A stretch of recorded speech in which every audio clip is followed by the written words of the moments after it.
I am Markus and I arrived on this island more or less 6 years ago. The goal was to set up a permaculture project that would include biological farming, biological agriculture, and we bought old agriculture land that was taken over by the forest, which goes pretty fast here on Madeira. There were several trees that were planted from the old owner, and those trees are still existing, and we added some new trees to them, and now we see how the ecosystem is evolving. We started biological construction as well. We built those domes that you can see in my background. We built them out of limestone with sand and gravel, and they give a nice climate inside, especially in hot days like today. And it has the big advantage that due to the high pH level, you won't find any mold inside.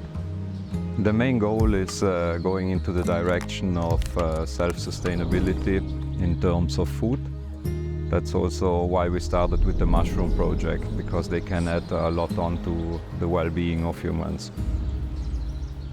Here is our mushroom farm. We started only this winter in January, so we're fairly new to this. It's been more or less 5 months since the mushrooms are incubating. We tried different strategy, different methods to work with the mushrooms to see what works better in this condition and this climate. So we inoculated 14 different species.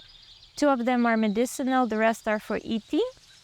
Right here, all these piles are inoculated with reishi, and it's the first one that fruited. You can already see the fruits on the wood. Reishi is a very special fungi, is probably the most medicinal species out of all fungi.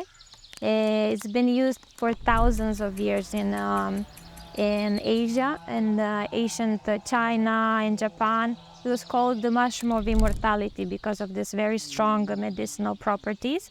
The incubation usually is between 3 and 4 months, depending on the wood and the species. By the amount of the white mycelium here, you can tell in which phase of the incubation it is and when they're ready to be uncovered. Also this winter we made this raised beds here.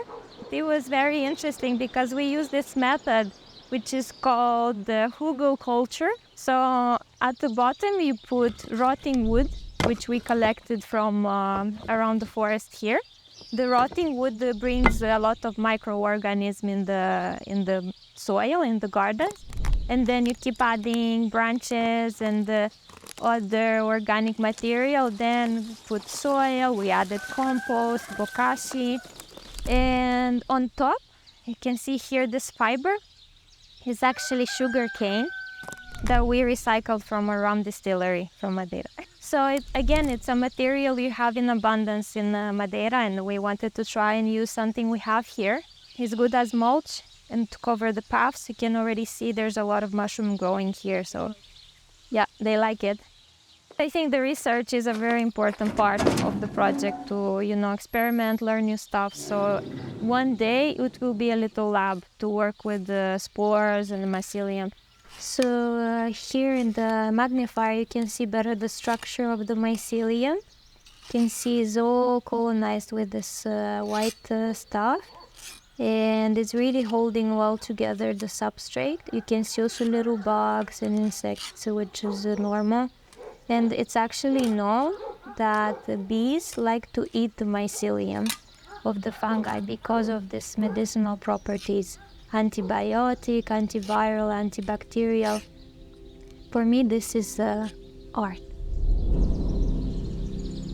For us it is important to have a place where we can harvest our own food, because it makes already a difference if I go and pick a salad now, or if I pick a salad now and eat it tomorrow. It's energy-wise, it's already a big difference, and you can feel that especially in the long run.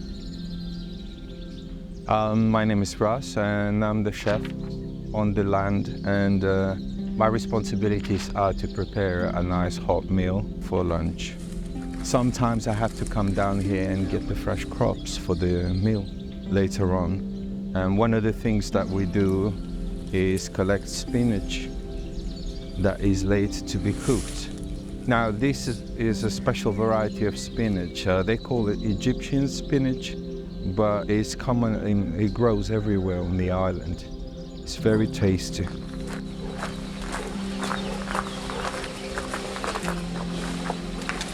The thing about spinach, I mean, you can have a full bag of it, but once it gets to the pan, it goes right down.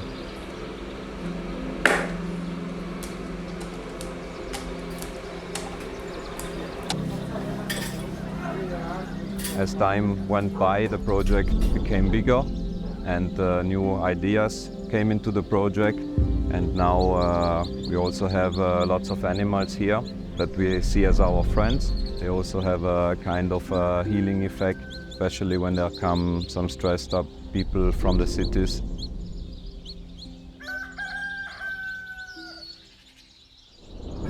The day at Arambha starts with the chickens. The door goes open and they get their food. After a while we move on to the cats, the ducks, the geese and the turkeys. They're always waiting impatiently to get their food. And we don't feed the animals big quantities of purchased food, because the land from Arambha has a lot of nutritious things available for them for the whole day. We tend to mix the purchased food with natural supplements from time to time to boost their immune system. For that we use several herbs, onions, garlic, ginger and colloidal silver. Of course we make sure that all the animals have enough water to drink during the day. And during the morning, the goats are being taken out of their night accommodation so that they can enjoy the fresh grass and leaves that the land has to offer.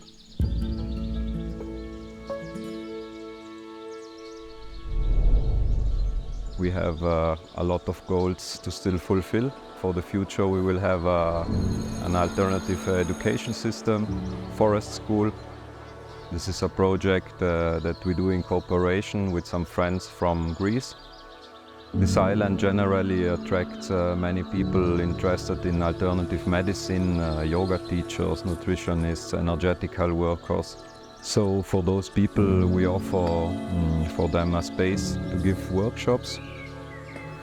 Madeira is a good place for restoring the health because it has fabulous air conditions. There is very little pollution. We are in the middle of the Atlantic Ocean. We have a nice environment in the middle of nature. You can hear lots of birds, you have butterflies, you have insects, you have bees. It's a nice and healthy environment for human beings.